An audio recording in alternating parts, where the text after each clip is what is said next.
This is Democracy, a podcast about the people of the United States. A podcast about citizenship, about engaging with politics and the world around you. A podcast about educating yourself on today's important issues and how to have a voice in what happens next. Welcome to our new episode of This is Democracy. Today we are going to discuss the changes in the mainstream media, if there still is such a thing as the mainstream media. How has news coverage and reporting on politics, national and local, changed in the last few decades? And how have those changes affected us? What is driving those changes? And what does it mean to be informed and to listen to, watch, or read the news in this setting today in comparison to the past? This is a podcast, as always, about history and its relationship to the present. And there's nothing that's affected us more than the ways we get our news and the changes in the ways we get our news in the last few decades. We are joined by a good friend and someone who has witnessed these changes in the trenches as well as at the top of the mountain. Our good friend and distinguished journalist, Martin Di Caro. Martin, thank you for joining us today. Jeremy, I am very excited to be on your show. It's true. I have been on Martin's wonderful show many times. I hope all of you listen to History as It Happens. It is a show that really does a fantastic job of going behind the headlines and providing us the history we need to know, sometimes in great detail, on current controversies and current issues in our world. And Martin does a fantastic job putting together that show. And of course, he brings on the very best guests. That's right. 26 appearances, as I pointed out to you last time you've been on. 26 times. So this is my first time here. I'm excited. Wow. Well, we're really excited to have you on. I'm glad you made the time. You're usually so busy. Martin is based in Washington, D.C., and he began History as It Happens in 2021. This is after decades of working for major radio stations and news organizations such as the Associated Press, Bloomberg, and many others. So no one is better placed to understand the changes in the media than Martin Di Caro. Before we get to our conversation with Martin, we have, of course, Mr. Zachary's scene-setting poem. What's the title of your poem today, Zachary? If anyone is listening. If anyone out there, great. Let's hear it. In the chamber room of City Hall, the windows all are dark. The meeting stretches on into its third hour. The snow falls. The microphones fail. And it isn't clear if anyone is listening or speaking at all. In the corner sit the reporters, taking notes on long pads, still in their coats and snow boots, counting the minutes by the ancient clock that sits ponderously by the door like a guard. There they are, and there they have been, no matter the weather, no matter the man in charge, no matter war or peace. They have, for some reason, always stayed. But how much longer? That's a very concerned poem, Zachary. You seem to be concerned about the future of reporting in this poem, and I know this reflects some of your own experience with local reporting. What's the message in this poem, Zachary? I think this poem is about two things that we take for granted. First, the workings of local government that often don't make it into the headlines, and all the sort of kinds of governance and politics that happens at a local level, even when we're distracted by chaos on a national stage. And number two, the kind of local journalism that remains in the room, even when we aren't paying attention, and holds politicians accountable, but also informs the public of this kind of local government and politics that really makes a difference in people's lives. And this is what you're trying to do as a reporter for the Yale Daily News, right? To cover local news in this way, yes? Certainly, and I think it's something that a lot of young and old reporters alike are trying to do these days. Some might say it's a dying art, but it certainly has a lot of talent. So Martin, I think this is a perfect place to turn to you. Zachary's teed you up very well. You were once Zachary. Yeah, I can relate. I covered meetings that went until midnight, 1 a.m., local zoning boards, city councils, county councils, local government, listening to everyone get their 15 minutes in, and then doing interviews after the meeting breaks up at, midnight, and filing my stories for the next morning. But, we're going to talk a lot about how there's so much national, right? The intensity of the national glare right now that your son Jeremy, Zachary, alluded to. But what really matters is what's happening in your community, right? That affects you directly and faster than, say, some national policy. I mean, they're both important, right? But how many people are interested or invested in what's going on at their local board of ed or zoning board, what have you? People usually show up to these meetings after something's already really bad's happened or there's been Right. some type of scandal. And we saw this in recent election cycles with boards of ed, right? There are some cantankerous meetings and confrontations at boards of ed over, say, critical race theory. But I think Zachary's right. It's the day-to-day workings of government. And if there's nobody watching, local bureaucrats, local politicians, that's when people get away with corruption. And it's really interesting to me, Martin, because historically, at least for the last century before this period we're in now, the local newspaper was a major business, and the local newspaper owner, even in a relatively small town, was usually a rich guy. And he got rich because the paper made a lot of money, and people received a lot of local news through that well-regarded newspaper, whether they agreed with it or not. And that was often the main news source for people. I remember during my research on the late 19th century, looking at how many people were following national news through the Texas Republican, which was their local newspaper, or various other local newspapers of that sort. What has changed? How has coverage and the nature of both the way the media works, as you've seen it, and the business model, how have those things changed in the last few decades? Well, we can start with the business model first. We can talk about just the business model for the entire time here, but I'll keep I'll keep it relatively brief because that has had a direct impact on local journalism and the extinction of local newspapers. Anyone can go on Google and just type in, local newspapers, how many are left, something like that, versus say 25 years ago, and you can see it. I think newspaper advertising revenue, based on some figures, according to the Newspaper Association of America, newspaper advertising revenue for print peaked in the early 2000s, around $67 billion. Today, adjusted for inflation, it's at around $16.5 billion. Wow. Yeah. Brands, companies are not, advertising in local newspapers or newspapers. They're going to Google, they're going to Facebook.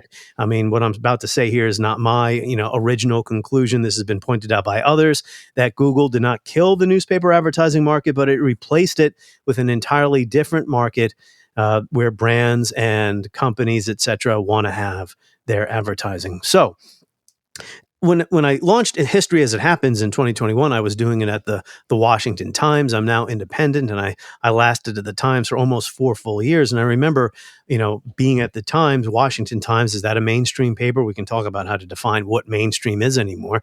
But one of my guests on one of my podcasts was my boss, the executive editor of the newspaper, the president, Christopher Dolan. And he shared an anecdote with me that really, I think, will illustrate this problem. In the old days, the newspaper boy or girl would chuck the paper out onto your patio or your front step, and the newspaper didn't care which parts of the paper you were reading because you were subscribing to the paper and there were advertisements in the paper. And if the person read the front page or just did the crossword puzzle or just read the sports section, it didn't matter. That person was your customer. He got the entire paper every day. Well, those days are over. I mean, who reads printed newspapers? Now it's like an article by article thing where, how do you make money off of articles? Is it clicks? Well, no, the whole click thing, you don't really generate a lot of revenue. You generate pennies per click, right? Is it online subscriptions? Well, sure, but you have to have great content in order to get people to subscribe because they're subscribing to any number of other things in their lives, Netflix, what have you, right? And then, of course, you can get in the public media sphere, we have a very small public media ecosystem in this country compared to, say, some European countries. They rely on things called underwriting, right? And that's really not all that sustainable either if you've been paying attention to the public media landscape in our country.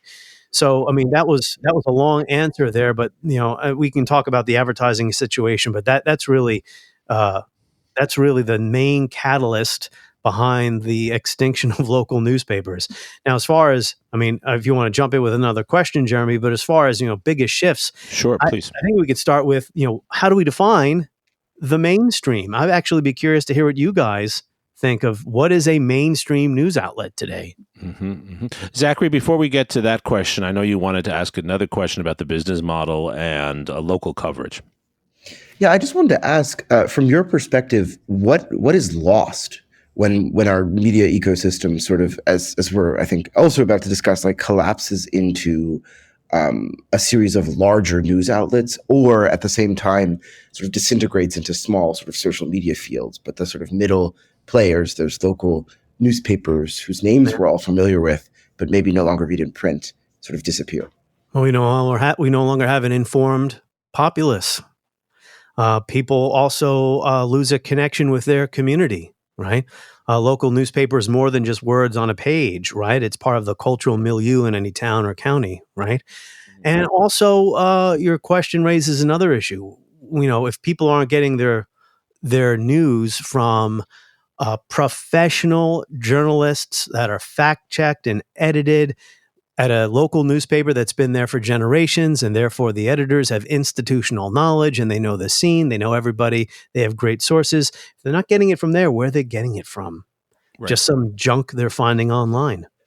So, and I think, Martin, that comes to your point about the difficulty defining what the mainstream media is. For better or for worse, for at least half a century, the mainstream media in the United States was defined as a group of mostly men who were trained as journalists, who had experience and followed a certain set of ethics, whether we agreed with these ethics or not. Sometimes these ethics meant they were too close to the individuals they were covering. I remember realizing when I was writing a previous book that Walter Lippmann, this very distinguished journalist, was often writing Kennedy's speeches and then reporting on those speeches. And of course, reporting on how wonderful Kennedy's speeches were. That, of course, crosses the line. But there were certain standards of how you understood an issue, of how you wrote about an issue, a certain consensus about the kinds of questions you would ask. And today it seems it's a free-for-all. And there's some positive elements of that, right? It means we're not as restricted, and we might be able to get information on things we couldn't get information on before. Again, in the era of John F. Kennedy, the president's personal life was not covered, and maybe it should have been covered. Today, maybe it's overly covered. But in a freer flowing space, in a space with fewer limitations, it seems we sometimes don't know what the news is, what entertainment is, what clickbait is. I think that's the challenge, Martin, right? absolutely. And, this raises an important question. Media literacy. Do people know enough to discern what's legitimate? In my view, of course, these are very subjective terms, but as a longtime journalist, what is legitimate fact-check journalism, professionally done, impartial, no partisan bias, versus just any old stuff? You find that squares with your prejudices. You're just looking for something that gives you emotional support online. So, in the mid-1990s, Fox News was not considered mainstream when it launched in the mid-1990s. Who would say that Fox isn't a mainstream outlet today? It's arguably the most influential of all the news outlets today, at least on cable. It has the largest audience, right? The democratization of the news media is, I think, what you're getting at there, Jeremy. There is more of it now. So the mainstream is wider, and this has some benefits. Go on Substack. You might find somebody who's really interesting, right? But there's probably no one editing that, and there's probably no one fact-checking it. And it's probably more in the realm of opinion journalism than it would, say, reading an article at the Associated Press. Right. So I worked at the Associated Press for 10 years as a national correspondent, part-time, based in their Washington, D.C. bureau for AP Radio. And, it was not doing well. And I was part of a group of people who were given a buyout some 8-9 years ago. That was fine. I was ready to move on and do other things. But the AP, my point here, had standards. You had to take a test before you worked there.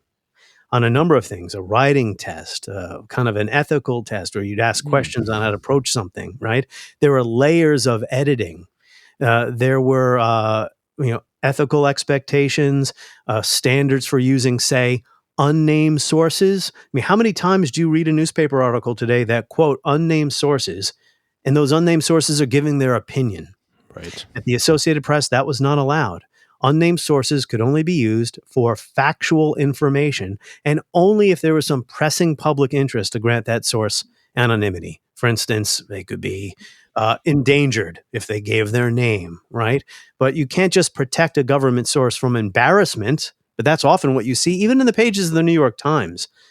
And I read the New York Times every day, and its use of unnamed sources, just to focus on that issue, because there's so many layers to this, I think has gotten out of control. But, how else are they going to bring you that coverage if they don't grant anonymity? You may never see that story. Right. You have to then trust the journalists and the editors that they're doing this the right way, because they can then ignore the sources, can ignore the New York Times. There's just so many other places where you can go. And we just saw this the past few days, where the new administration, at least at the Pentagon, maybe this will happen at the White House briefing room, or has happened already, where they're giving the seats to different people, right? Who I do not consider legitimate sources of journalism, like Breitbart or any of this other garbage, in my opinion, that you'd find online. So yes, I guess, Martin, what you're getting at that's so important is journalism is built upon trust. I have to believe the person, the newspaper, the site, that they are actually investigating this issue and that they're providing me with the facts, or as close to the facts as they can come.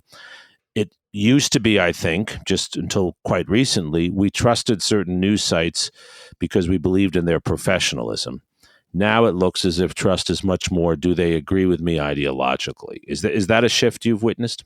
Absolutely. And it's difficult for all people in this business to, get over this. I'll call it an obstacle. We're not here to cater to people's feelings. We're not here to cater to the audience's feelings or to our sources' feelings. This whole thing about access journalism. There's all this talk, for a long, long, long time, media liberal bias, mainstream media liberal bias. And for a long time, I always would push back on that. I think that the mainstream media has always had biases, but I always used to fight people, argue with people about whether it was for, liberal versus conservative, pro-Republican, pro-Democratic.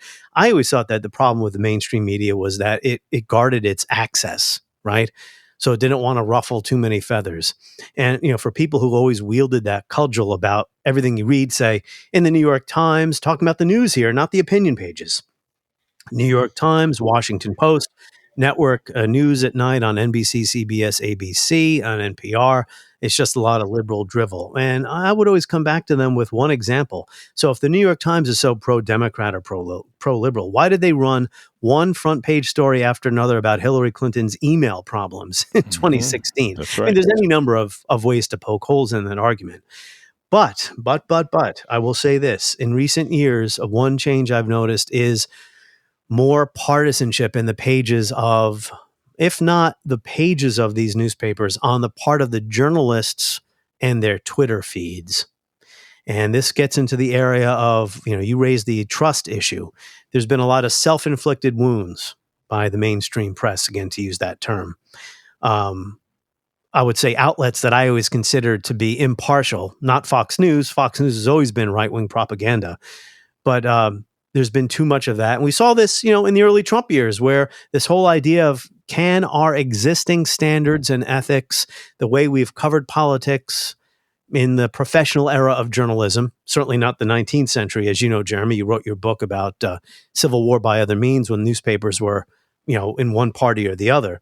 Right. The professional era of journalism, say post 1945, what have you, can those same ways of doing journalism, can they apply to the Trump era? And I think a lot of places got themselves in trouble when, especially in places, and Zachary, I'm not throwing you into this lot, with a lot of young, overeducated Ivy League journalists who thought their role was to be more activists because objectivity was no longer any good, or impartiality was no longer any good because Trump was some alien force that, was outside our American experience. You know what I mean? Yes, absolutely. I mean, it's difficult to balance strong ideological beliefs, strong concerns about democracy with, shall we say, a less opinionated coverage of certain activities. Zachary, I know you struggle with this, right? How do you think about this? Well, I think it's something that I'm thinking about a lot when I cover politics here in New Haven. I think it's particularly difficult as a student journalist because there are many things that, as a student, you want to be involved in, and sometimes they conflict with the demands of journalistic integrity. But I think we think very seriously, at least at the Yale Daily News, about what it means to cover politics impartially, even as student journalists. Obviously, I think there's a slightly lower standard, but we try and hold ourselves to the highest standard.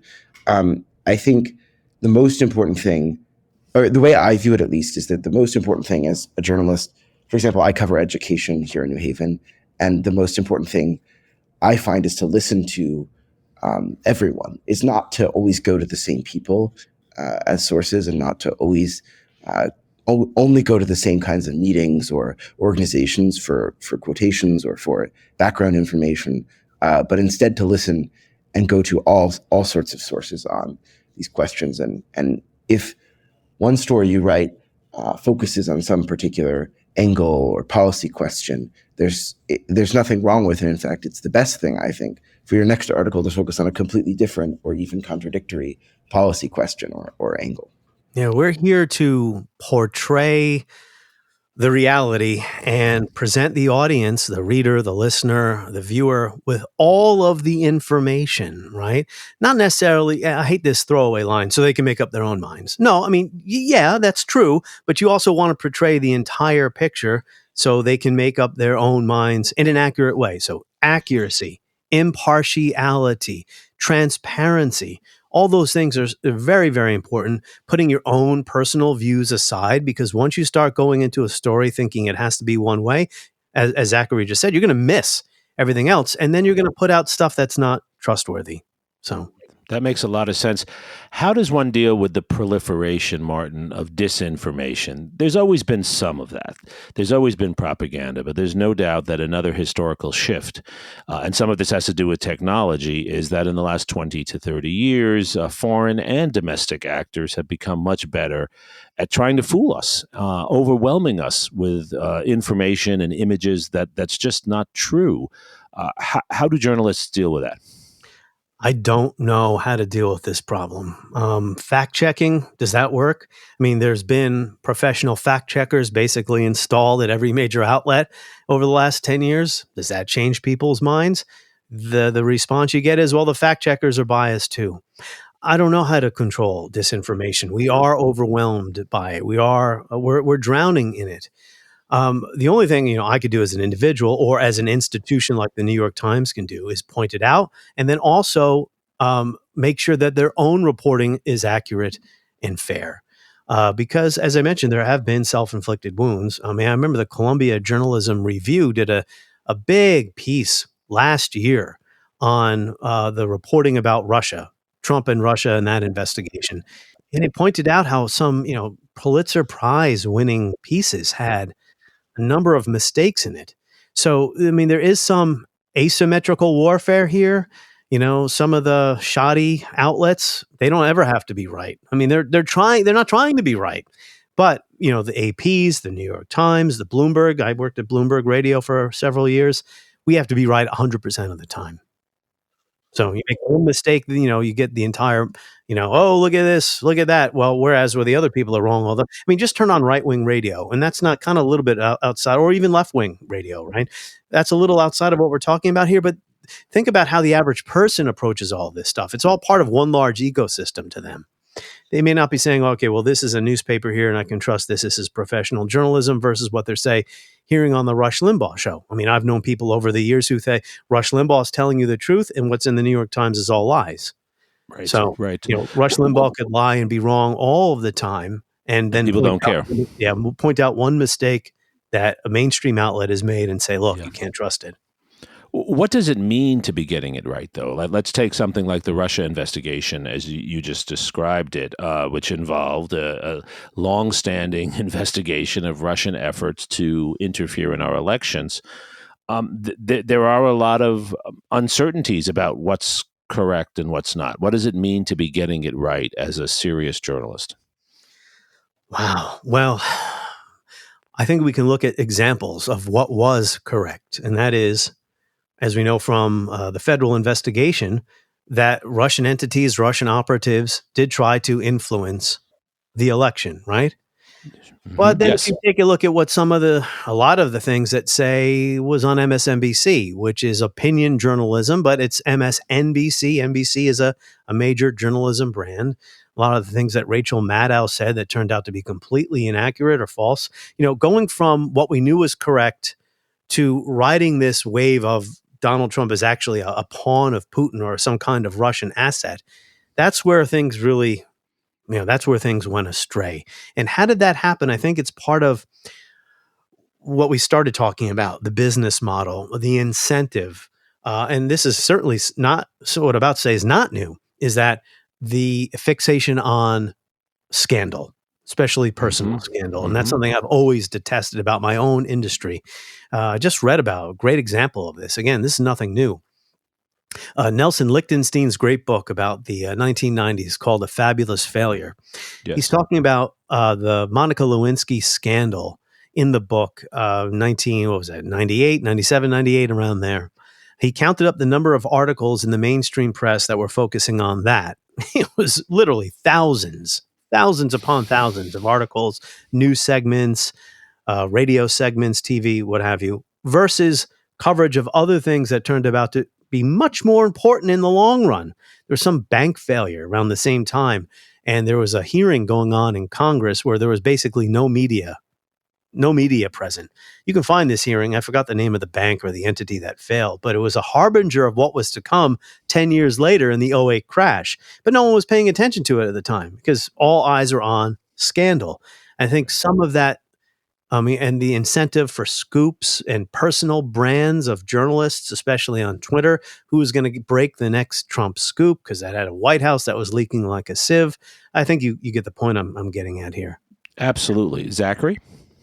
Yeah, I wanted to ask, how do you think these changes in the media landscape that you so well outlined have changed how politicians think about their communications and changed how they interact with the media?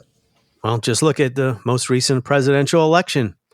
How many interviews did Donald Trump do with, say, CBS, NBC, ABC? Maybe he did a couple. I mean, J.D. Vance was on TV quite a bit. But for the most part, both candidates, Kamala Harris, she did no interviews at first. They just skip. They skip the places that might be too challenging and go on podcasts. And I think, that's not all bad. And I think you can reach people who may be listening to, what was that one podcast that Kamala Harris did? Call Me Daddy or something? Call I Me don't Daddy, remember. yeah. She reached a large audience with that. I mean, it doesn't make a difference or what. I don't know. I'm not sure if that's all that bad or what the positives and negatives of that are right at this moment. I mean, as long as you're reaching people, right? I mean, as more of a traditional journalist, I think that candidates should sit down with the Tim Russerts of the world. I don't think there are any Tim Russerts anymore, to be honest with you, but sit down with the mainstream places that get the largest audience and sit there for a grilling. But to answer your question, Zachary, because I do have a tendency to meander in my answers, politicians feel they can just ignore who they don't want to speak to. Zachary, I thought maybe I'd ask you, since you're a young journalist, a young rising journalist, is the nature of the business model not only changing the way politicians interact, but also the kinds of people who go into journalism? What are you seeing from that point of view? I don't know. I still think the people who go into journalism go into it at least with an ideal in their head of what we just described as sort of impartial journalism that is as critical to government and politics and citizenship as elections or campaigns. And I do think that most of the journalists I've interacted with, and certainly the journalists I work with, come in with that mindset. I think what's more challenging is to think like, what will those journalists think or be doing in 10 years? And unfortunately, the answer for many of them is probably not journalism. Yeah. And I think that the problem is more with the business model than with the people, at least from what I've Absolutely. seen. I mean, no one gets into journalism. Sorry to interject there, No, Zachary, but no one please gets go into ahead. this business to make millions of dollars. Now, some journalists are very well paid. Most are not. I've done fairly well in my career. I have nothing to complain about. As I say, this is the business I've chosen. If I wanted to make a lot of money, I would have done something else. I'm in this because I love it. My first wage was not a salary. My first part-time wage working at WGHT Radio in Pompton Lakes, New Jersey was $6.25. So no one gets into this for the money. But the point I'm making is not to tell you about how poorly paid I was in 1997. It's because of the extinction of local newspapers. Where are journalists going to cut their teeth and learn how to do their jobs? Right. So it's not just a factor of bad pay, and maybe driving away people who don't want to, work hard and the blood, the sweat, and the tears, and then you're making $25,000 a year working for a small newspaper somewhere, right? Right. It's where are journalists going to learn how to do this? I could not have worked at a major radio station when I got out of college in the late 1990s. I needed to learn how to do this craft. And it took me about a decade to finally break through for my first, real job in a major market. I needed all that experience because journalism is difficult. It is a mistake-prone profession. And I just worry, to Zachary's point, where are young journalists going to come from? There's no, minor league system anymore.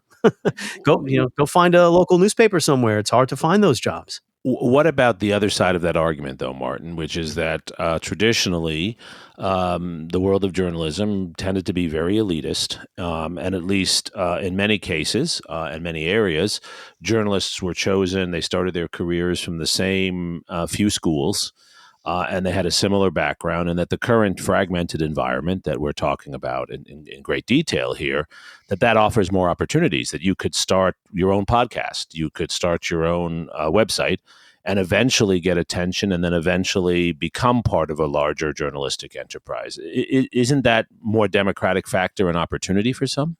Yeah, I think so. I would agree with what you have. I can't even improve on what you just said because no, it's true. It's true. That does raise issues of quality, but we shouldn't I think your point is we shouldn't idealize the past here, right? There was a time in the news media. I mean, just go watch that movie. Great, great movie. All the President's Men. Yes. And they show the newsroom at the Washington Post. Yes. No Yale, women. Yale, and Yale. Yeah. No women. No minorities. Now, I think the Washington Post probably still has a lot of Ivy League graduates, but this is not the 1970s anymore. You just can't have a newsroom with white men. I mean, I don't want to generalize, but it's true. So.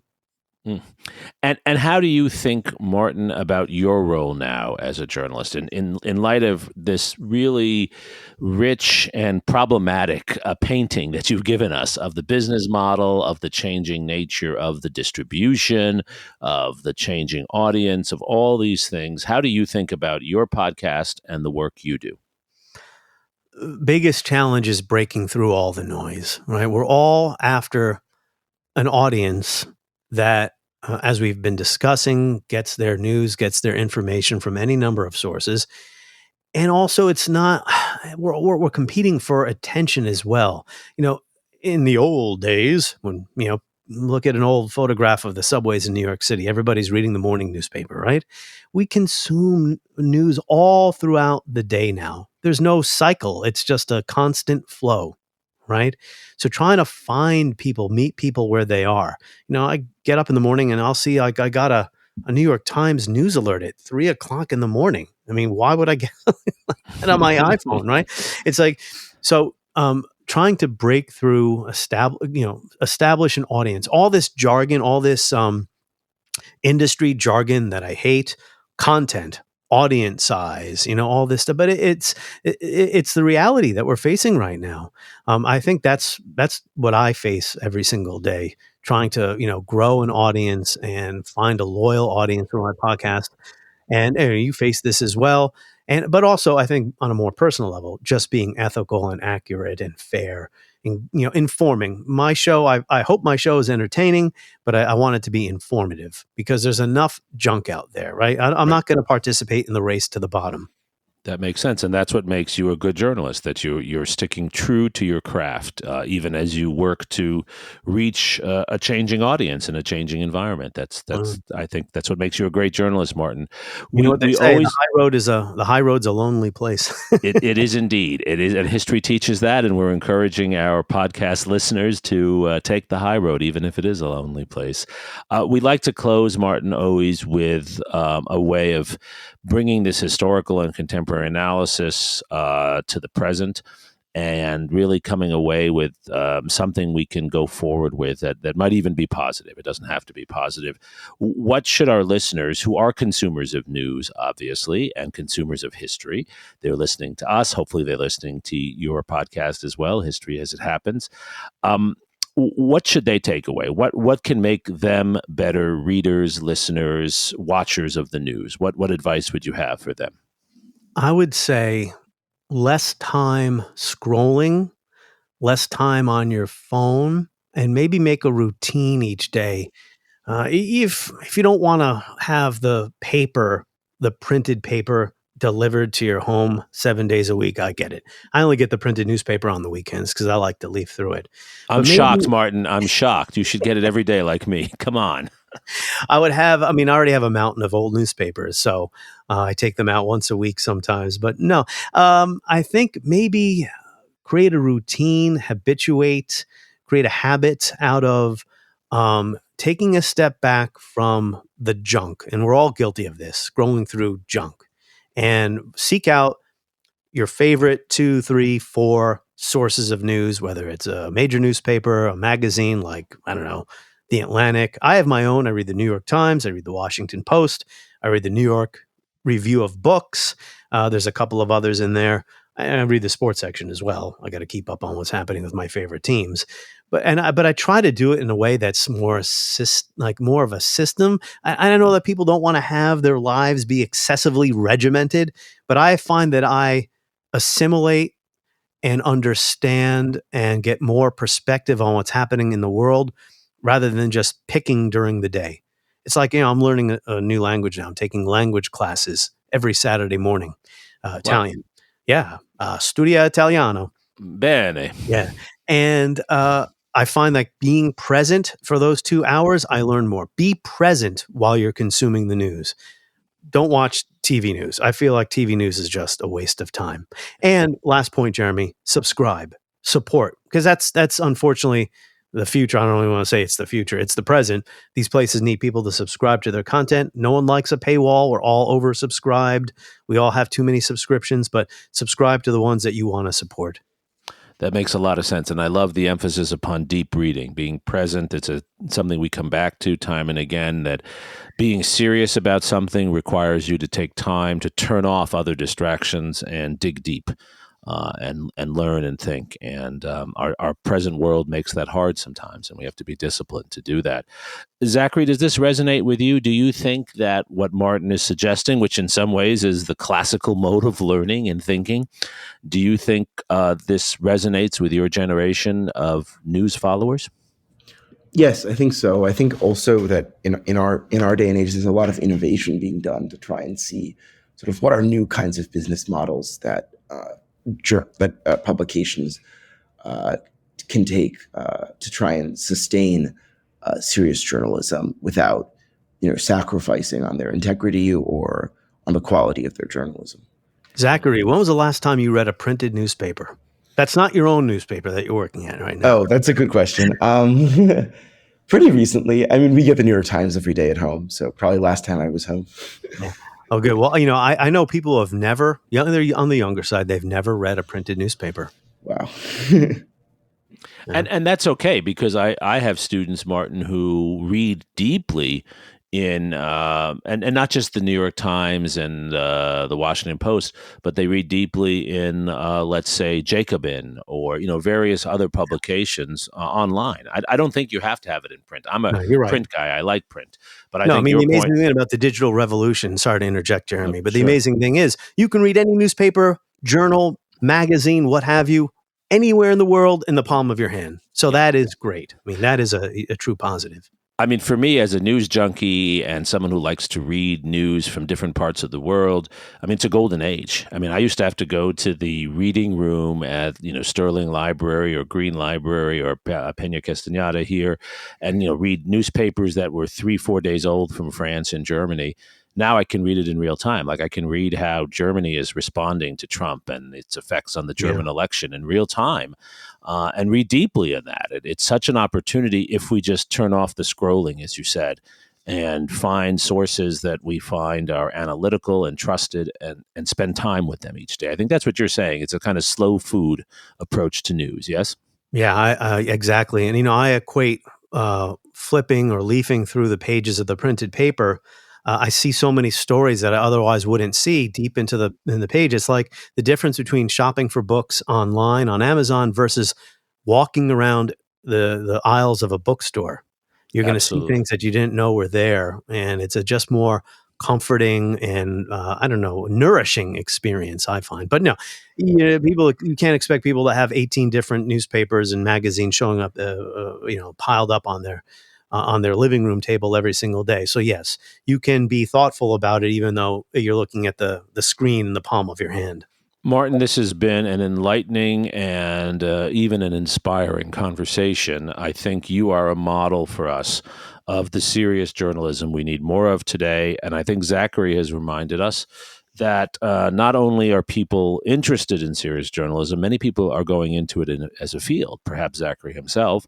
And there are many opportunities out there if we can just get beyond the clickbait, if we can force ourselves to support and encourage and pay attention to the serious news sites versus those that are trying to simply sell us stuff of one kind or another. One thing I know it sounds like you're wrapping up. One thing we didn't even talk about, and that is newspaper ownership. Yes.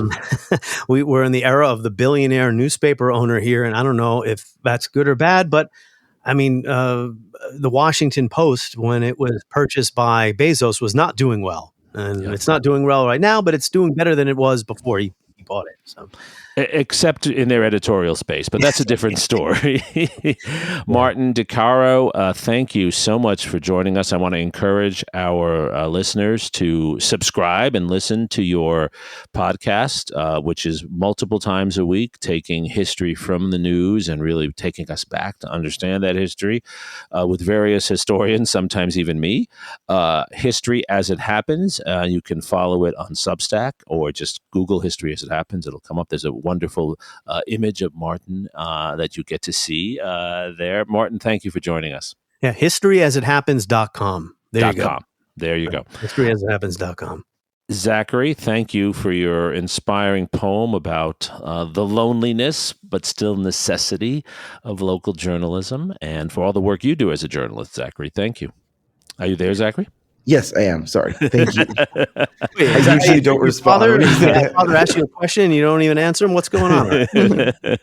And thank you most of all to our loyal listeners and subscribers to our Substack. And I'm very grateful that many of you do subscribe. I hope many more will subscribe.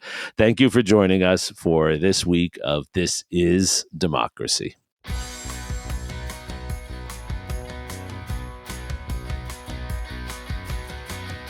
This podcast is produced by the Liberal Arts ITS Development Studio and the College of Liberal Arts at the University of Texas at Austin. The music in this episode was written and recorded by Harris Codini. Stay tuned for a new episode every week. You can find This Is Democracy on Apple Podcasts, Spotify, and YouTube.